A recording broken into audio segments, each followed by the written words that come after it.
In today's video I will be speaking about what to do after a bad home buyer survey report. It is always a good idea to undertake a home survey whenever you are considering a property purchase. But what happens after a house survey doesn't go the way you'd hoped? If something critical is found in the results of a house survey, where does that leave you and the property you had thought was going to be your new home? In a few moments I will be telling you 5 of the things that a surveyor will need to see when they come to your house. So stay tuned, as you don't want to miss that. It's true that buyers can be put off by problems highlighted by a chartered surveyor's home survey report. However, just because something you hadn't noticed is brought to your attention, it doesn't always mean that the house sale will fall through. The first thing you should do when you receive your home survey report is to speak to the surveyor. Your chartered surveyor will be able to talk through the report and give you expert guidance on the severity of the issue or issues identified to help you understand the implications for the property and your prospective purchase. At the crux of the questions about the house survey, you should ascertain with your surveyor whether or not the issues in the report require the attention of specialist contractors.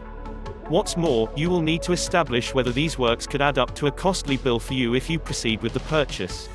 If your surveyor has recommended that further investigations into the issues in the house survey should be handled by specialist contractors, your next step would be to contact a selection of such contractors for a quote for the repair work. Though the price could change in the future, you will be forewarned of the likely expenditure to have these issues rectified or repaired. Let the seller know that you are still interested in the property but need to find out how much the issues will cost you after the purchase is completed. This allows the seller to recognize that you are still interested and reduces the risk of them finding another buyer. If issues are found in the survey, then the most common question asked is, "Can I reduce my offer?" As long as you have not exchanged contracts on the property, then you are able to reduce your offer to reflect the results of the home survey. There is no guarantee that a new offer will be accepted, but you are now in a better position to negotiate as you have written proof of the defects and their likely costs. As promised, here are 5 of the things that a homebuyer surveyor will need to see when they come to inspect your house. Number 1. They may need to see the full extent of the property, which could include loft spaces and cellars, although there are exceptions to this. Number 2. Sometimes fixed cupboards, wardrobes that conceal walls may need to be opened, although no furniture would be moved. Number 3. Surveyors will usually want to know what outbuildings or garages you have, and in many cases will want to check these internally.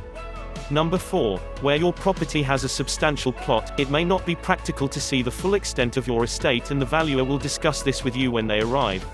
Number 5. Measurement of the size of the building is needed for houses and bungalows, and overall internal measurements of flats.